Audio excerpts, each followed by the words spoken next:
Welcome back, everybody. Hope you've had a refreshing and enjoyable lunch. Time to reflect on the pleasures of this morning's talks. I think Mike is going to speak briefly about the Gatekeeper Trust's anniversary. Okay, so I'll hand over to Mike. When Peter spoke this morning, he mentioned the fact that he founded Gatekeeper Trust with some like-minded individuals many years ago, and it is in fact 40 years ago that he did that. Excuse me. The trust was founded on the 5th of May 1983, so it's 40 years old next May, and to celebrate that we started planning a number of events, but the main event next year will be on Sunday the 30th of April, somewhere in the middle of England, and we hope that it will be a live event in large part, our first one for quite some time now.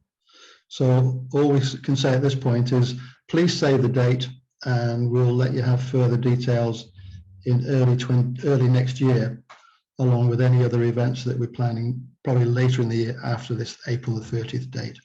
So once again, save the date for our 40th birthday party next year. Okay. Thank you, Mike. That's great. Yes, please look forward to coming on that date if you on that event if you can. I certainly hope to be there. Couple of things to mention. One is to welcome all those who are not on the call today but have registered and are probably planning to watch when they get the recordings. So hope you enjoy those, and also that if anyone wants to contact any of the speakers, their contact details are, or their websites are on the program which was issued for this event and is on the Gatekeeper website. And I'd really just like at this point to take a moment to thank all of our small team of volunteers who've put together this marvelous day. Louise Coe is our conference planner and organizer. She's very modest, so you never get her to actually appear in front of the screen, or very rarely. But she's done a wonderful job as always, and she's been doing that for many years now, bringing together great speakers who somehow meld together with the theme of the day in perfectly. So thank you to Louise, and also very much to Mike Newton, who's just spoken and has done a lot of the organization and provided, sorry, I'm getting dazzled by the sun here, provided all the wonderful photographs and put them together of the pilgrimages that have been taking place over recent years. And very much so also thank you to Amelia Coe, who is actually is the Gatekeeper Secretary, who you may well have communicated with, and is running this whole Zoom event in the background, which is a very stressful business, but she managed to do it very calmly. So thank you, Amelia. And of course, above all, we're very pleased and grateful to our speakers for putting together these wonderful talks for us. Very inspiring. It's really lovely. And thank you also to all of you who've come onto this call today. Right. And also, if you are not yet a member of Gatekeeper Trust or a friend of the Gatekeeper Trust, could I recommend that you consider joining the Friends scheme? It's very low cost and gives tremendous benefits. You get a dedicated Friends section within the website, containing archive material, research and discussion papers, videos, music resources, and downloadable PDFs of Gatekeeper magazines. Also, you get reduced price and priority booking for Gatekeeper events, and there's bursary funding for those who may need it, and concessions for some events. And above all, you would be a part of a heart-centered community supporting the trust and its work. So please feel free to join if you aren't already a friend. You can do so online or by emailing Amelia at secretary@gatekeeper.org.uk. So I would like to have great pleasure in introducing Caro Woods. She is an artist whose practice is as much about walking in nature as painting, and who begins to see herself as an artist as pilgrim. Caro will talk to us in a pre-recorded talk, I think, about her epic horseback journey, a 1,000-mile journey across England. And her talk is called The Rainbow Ribbon Way, an equine pilgrimage through the chakra. Thank you for inviting me to give a talk at this year's Gatekeeper conference under the title Art Rescues the Heart. So in my 60th year, this pony, Tommy, you can see on the screen, and I went on a journey that rescued my heart.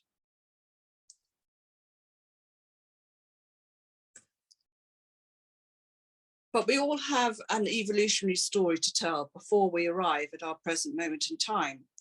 So how did that evolve for me? As a landscape painter, how did I come to be riding a horse on a solo pilgrimage from Lindisfarne to St. Michael's Mount? At the moment, most people are thinking of retiring. So it all really started for me many, many years ago after art school, when I moved to the island of Jersey, a new marriage and 2 young children just starting school. I began to walk the coastal paths with my sketchbook and became fascinated by the liminal space in the tidal zone on the island's beaches. And this obsession with walking in the landscape in search of the perfect light or the perfect composition resulted in a practice that was as much about walking in nature as it was about painting, as I became increasingly fascinated by the land as a multifaceted mass of geology, archaeology, and dynamic energetic forces that echo down through the ages.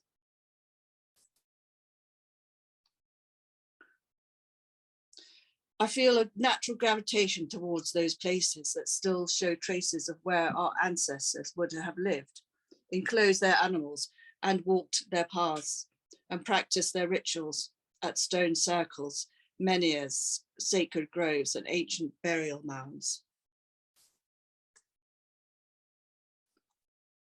In fact, everything that has been imprinted onto our landscape, such as ley lines, as well as pagan rituals that embrace the rhythmic cycles of life and death in nature.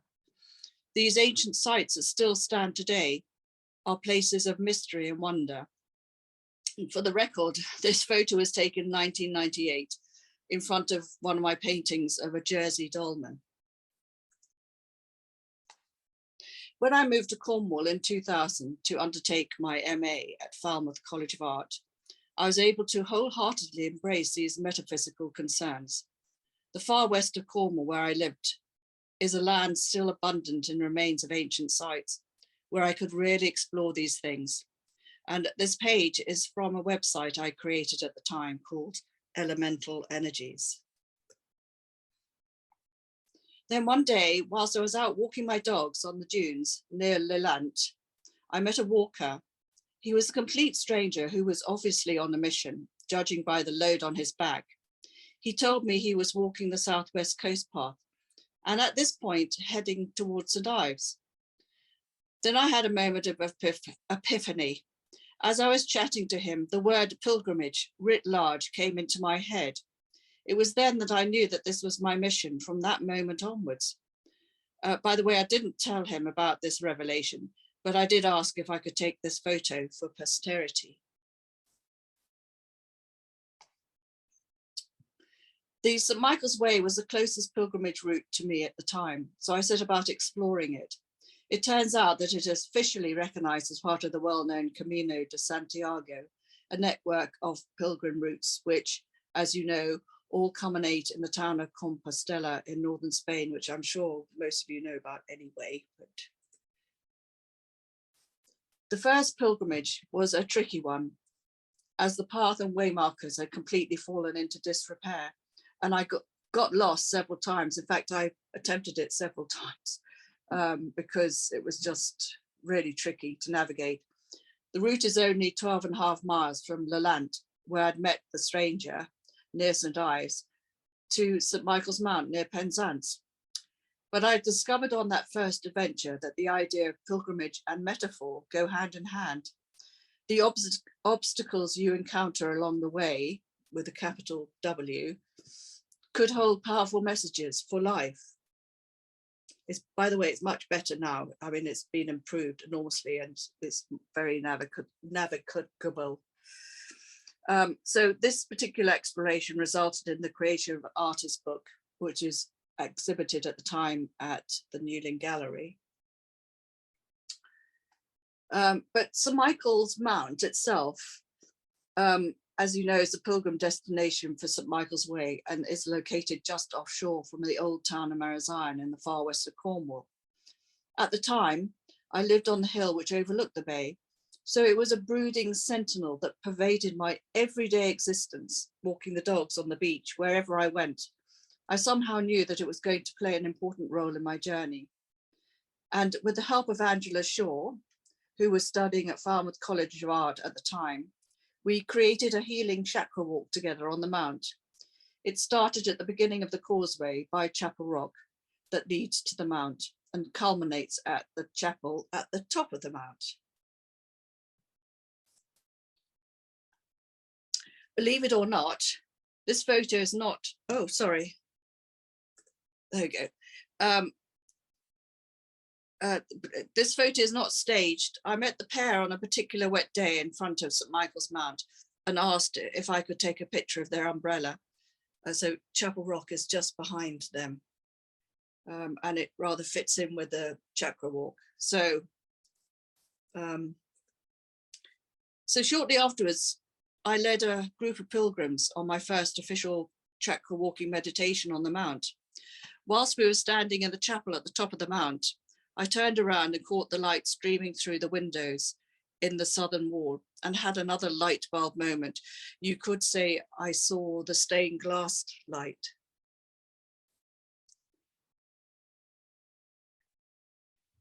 However, around this time, I was experiencing a particularly difficult period in my life, and I began to plot a bigger pilgrimage, this time with a horse, as a way out of the doldrums. So here, meet Thomason Elite, a young Connemara pony, aged just 6, arriving in Cornwall. The planning of this journey saved me from the abyss and gave me a purpose to my life. The strange thing is, the odyssey that I was planning took on a momentum of its own until I had the feeling I had very little control over the process, increasingly aware that there were invisible forces at play here. From this moment onwards, there was always more than 2 sentient beings on this journey.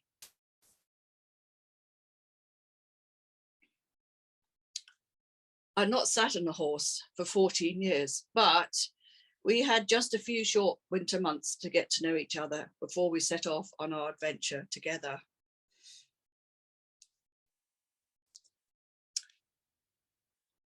A few short months in which to finalize the plans for my pilgrimage. I decided that it would be between 2 holy islands, St Michael's Mount, of course, being one of them. The other had to be a similar tidal island that could also be approached via a causeway. At low tide. Lindisfarne seemed an obvious choice. Or sometimes known as Holy Island, I then decided that I would start at Holy Island so that we would be always heading home with the sun on our faces. Even early on in the planning stage, I was thinking of my route as one through the chakras. Obviously, the actual route was a more meandering one between these 2 locations, but I put this one in for a purpose, and you'll see why later. The candle in the bottom photo was made and donated to us specifically for our journey by a talented candle maker in Germany. The idea was that we would burn our way through the chakras. On the other side of the candle was an image of the eternal flame. This was to be our pilgrimage of light through the spectrum. It was beautiful. I'd originally planned the route over 60 rides, thinking this was a neat number that coincided with my age at the time. Each ride representing 1 year of my life. In the event, we ended up doing 70, as pacing ourselves was a more important factor, and without any preconceived ideas about the significance of this number. Of course, this neatly fits into the idea that we traverse through 7 chakras. Therefore, each chakra represents 10 ride days.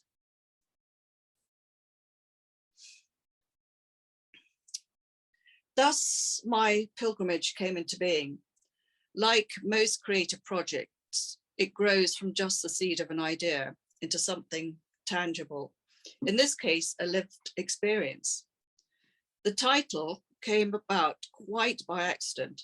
I was trying to come up with an idea to encourage people to donate to our cause, which was raising funds for the RDA, the Riding for the Disabled Association, and to encourage people to follow us on our healing quest via social media. I invited anyone to send us a ribbon of any color with a healing intention attached. I collected all the ribbons and threads, plus some more along the way, and made a rainbow ribbon sash for Tommy as a sort of prayer flag. So that is how our route became the Rainbow Ribbon Way. And these 2 pictures of Tommy at the bookends of our journey. So you'll see the top right one is Tommy on the beach at Holy Island, below the community church of St. Mary. The day before we set off, we sort of did a little pilgrim run around the island. And the bottom left picture of a much fitter Tommy is on our arrival at our destination on the beach just before walking along the causeway leading to St. Michael's Mount. So this was also a pilgrimage to link the churches of St. Mary on Holy Island and St. Michael's on the Mount. Sorry, go back. And this is just, I popped this in to prove that we actually did it, and the dates on the stamps there. So, and at this point, I thought it would be only fair to add a few pictures to illustrate our journey, really. So you'll see Tommy wore a blue ribbon tied to his bridle for the entire duration as a healing gesture. Here, in fact, I left it on the altar when we got to St. Michael's Church at the end. Here we've picked up some foliage where a bridle path is very overgrown, and we came across many of those. I made many adjustments to the pack along the way with some Heath Robinson type adaptations to our gear tack. And this is us about to get onto the King Harry ferry to cross the Foul River in Cornwall. By this time it was nice and hot, and Tommy admiring himself in a mirror beside the road.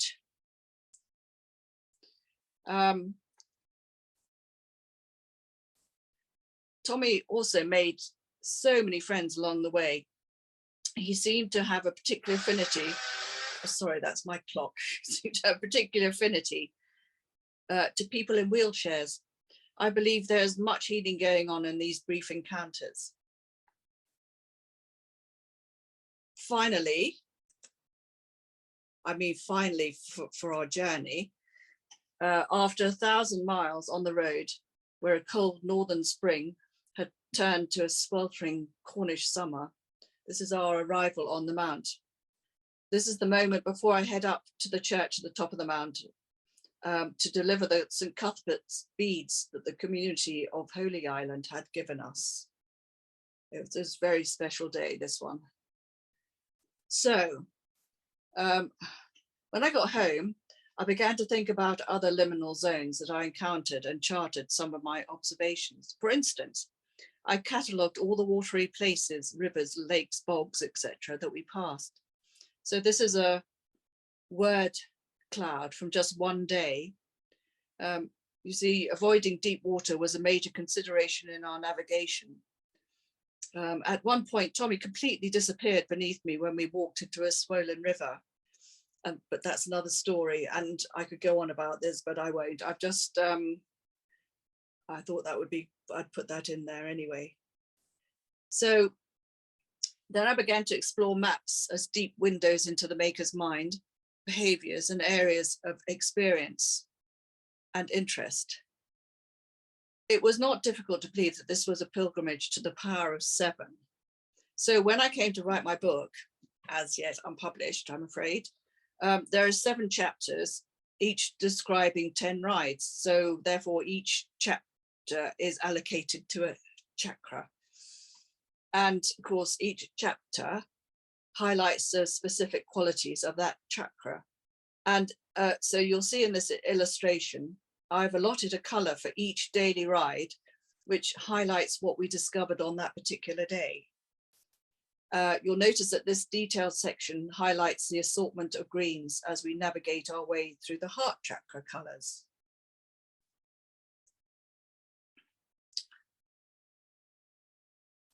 So for this talk, I'll just concentrate on the chapter that deals with the heart chakra for obvious reasons.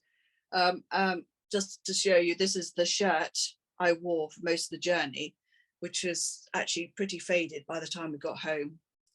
And I'd just like to give you a quote from Carl Jung, which says, "Your vision will only become clear when you look into your heart.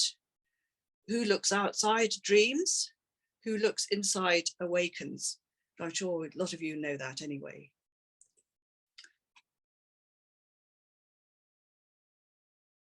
So for this bit, I'd like to quote from my book, as yet unpublished. So here we are at midway point in our rainbow spirit story. This is the heart chakra, where love is the ultimate truth at the source of all creation. We've reached the midway point at the core of our being, in alignment between the higher spiritual chakras that lead to the source of the universe and the earthly physical world of the lower chakras that dives into the depths of the world beneath us. So as above, so below. Ultimately, they are one and the same. When you meditate on the heart chakra energy, you are centering yourself. This is the go-to place to access the core of your consciousness, the place of peace and quiet within, and where you will find love when you are seeking clarity and stability. Allow love to be the motivator for everything you do. In this chapter related to the heart, I focus on the subject of love. So for this book, that has to be the love for my traveling companion, pony, Tommy. It seems appropriate that it is also the moment of my story along the Rainbow Ribbon Way, where I meet our nemesis, and I have an opportunity to show my love and appreciation for my special equine support team of 1. And so here are Tommy's discarded shoes, road worn and rusty. These days, Tommy is permanently barefooted and indeed has no metal in his mouth or his feet or on his feet. So during our time together on the trail, Tommy and I developed such a depth of mutual trust and understanding for each other that at times it felt like we'd ceased to be 2 separate beings. Of course, iron is not only the metal for our shoes, it is also an element of the blood that courses through our veins, both horse and human. His feet became my feet, and we were partners in this venture together. And the driving heartbeat of our journey, the repetitive rhythm of his steady footfall, that solid, dependable cadence of Tommy's hoofbeats, the reassuring sound of his metal shoes hitting the many different types of ground surface that we walked over, confirmed that we were alive and in motion. The one constant striking note that was the link in the chain connecting every different terrain we moved over and landscape through which we traveled. That orchestral array of audible vibrations that punctuated the soundscape will live with me forever. Hollow over rough, bouldery tracks, clattery over cobbles, echoing through tunnels and archways, or the clankety-clank of metal shoe on the metal plate across an ironclad bridge, or the car deck of a riverboat crossing, whilst others thudded and shook the ground over peaty green swaths, squelched through thick black cloying bogs, or hammered their way across the wooden planked bridges and the endless miles of tarmac, always with a steady metronomic beat. From time to time, I would find myself silently counting the steady staccatoed crotchets. 1, 2, 3, 4, 1, 2, 3, 4. He never missed a beat, even when sparks would literally fly from his shoes if he was suddenly startled out of his walking bubble by something.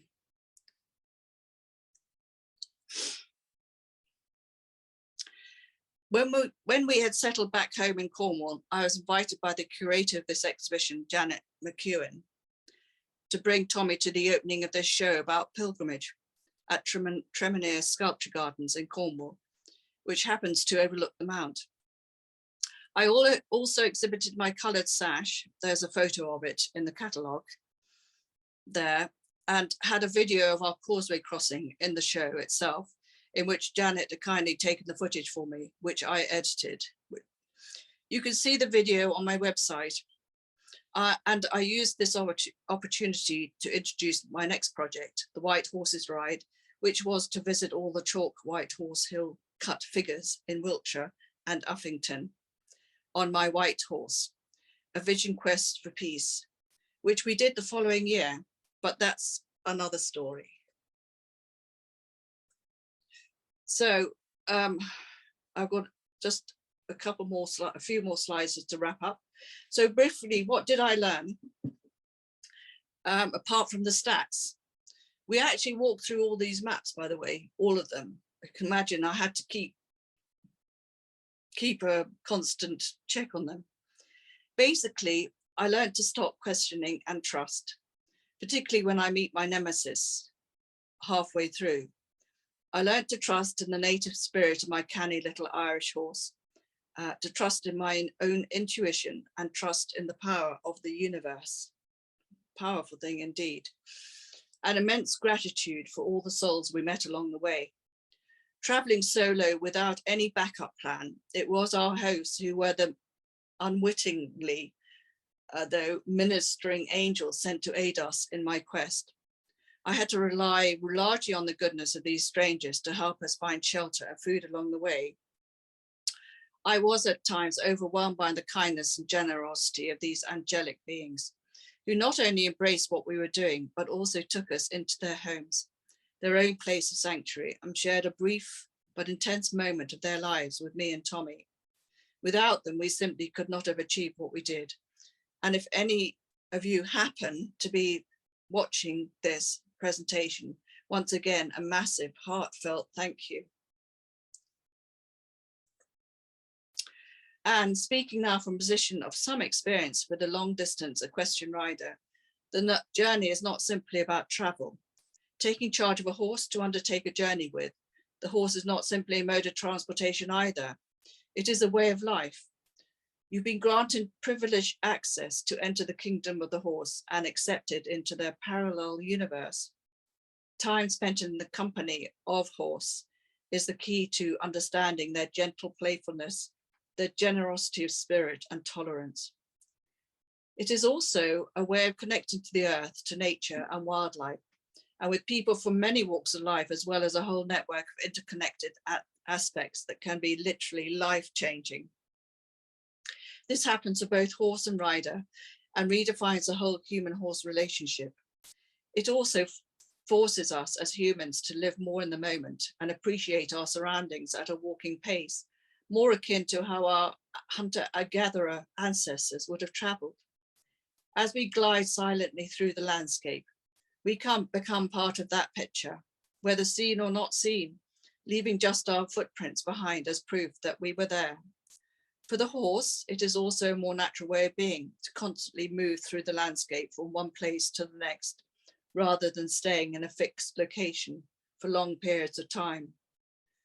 What's more, Tommy kept going day after day without wavering, and I marveled at his resilience. He knew he had a job to do, and he just got on with it, a willing partner in my quest.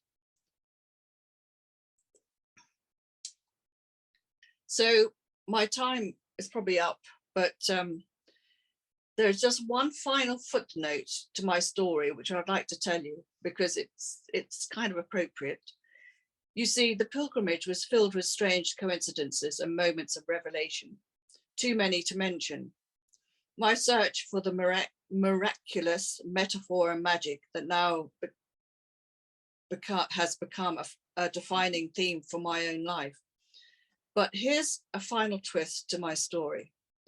Several weeks after my return from the Rainbow Ribbon Ride, I was attending the Gatekeeper Trust annual conference in Pewsey, Wiltshire, in the days before COVID curtailed such meetings, where I experienced one of those moments of epiphany.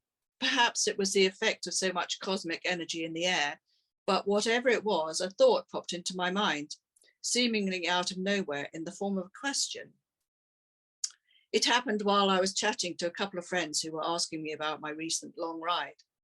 The thought was this: if I extended the straight line as the crow flies, remember that that map at the beginning? As the crow flies of my pilgrimage from Lindisfarne to St. Michael's Mount, might it reach the town of Santiago de Compostela in Spain? At the time, I felt instinctively that it would, even telling my friends at the conference about this sudden flash of insight and drawing a very rudimentary diagram to illustrate this possible theory. So I wonder if either Angela or Janet remember this moment. However, it was several weeks after the Gatekeeper event that I actually put this theory to the test. After a Google search, I printed off a map of Western Europe that covered Britain, France, and Spain. Then with rudimentary pencil and ruler, I drew a straight line across the map via St. Michael's Mount, and lo and behold, it was just as I had envisaged. And so this is the actual map that I drew. I mean, I know it's not a very good photo, but it is the one. So this revelation, as it turned out, was the missing piece of this particular sacred puzzle.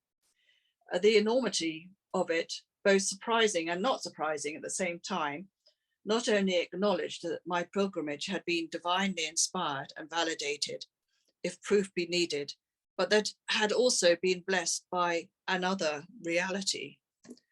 I was relieved and grateful, however, that I had not had to carry the burden of this knowledge with me during my pilgrimage.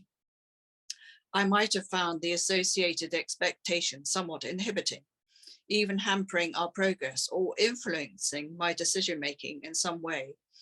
And I felt blessed that I've been able to approach this spiritual journey in the spirit of innocence, freedom, and openness that it deserved. A pilgrimage is, after all, a journey into the unknown. It was comforting to come to the understanding, however, that even in hindsight, the benign spirit of St. James had been with us all the way. Then it gradually dawned on me, is there unfinished business, I wondered? Would I need to complete the journey and take Tommy to Compostela? Would my first walking pilgrimage on St. Michael's Mount, the start of the Camino de Compostela, finally end with a journey to Spain for a completion to the story? Well, who knows? So I leave you with that thought. Well, thank you for listening. And I'm happy to answer questions if we've still got time. Thank you very much, Caro. That's really fascinating. What a journey. And I love the idea of you and Tommy almost as one being, making that journey, and you becoming part of the equine world, as presumably he did to some extent become part of the human. Yes, indeed. Thank you, Stephen. Can you hear me? Okay. Yeah, you. Okay. Yes, it was an extraordinary journey. And yes, I hadn't thought of it from that perspective, from the horse's perspective. So yes, thank you for that. That's all right. We haven't actually got any more questions at this moment. That's fine. Or have we? Let's just check. Oh, yes, we have. Well, Julie says, Caro, this is fascinating. Thank you so much for your presentation. It's a great pleasure. Thank you. It's okay. Thank you very much. Just one, sorry, Stephen, just one final comment in Caro's presentation. There's so many resonant words there from pilgrimage, wasn't there? You know, stop querying, just trust. Oh, It's what we do a lot of on pilgrimage, isn't it? We trust one another, we trust the land, and we trust the people in it. totally. And you know, I've questioned so many times, but this particular journey made me realize that I actually must stop questioning and just accept. And it was so clear that that was my mission, really. Yeah, yeah. Just like the word, like the references to the soundscape as well. You know, the orchestral array of sound that you get when you're walking mindfully with a horse or whatever in that sort of countryside. It's wonderful. Yes, it's sort of it is very resonant, and there's sort of the footstep has a kind of echo to it too. So and when you walk so many miles with this in your hearing, it becomes a wonderful reassuring note, you know, that you're actually alive and actually you're there. That's it. That moment is so special. Yeah, yeah. Thank you very much indeed. Thank you. My pleasure. Okay.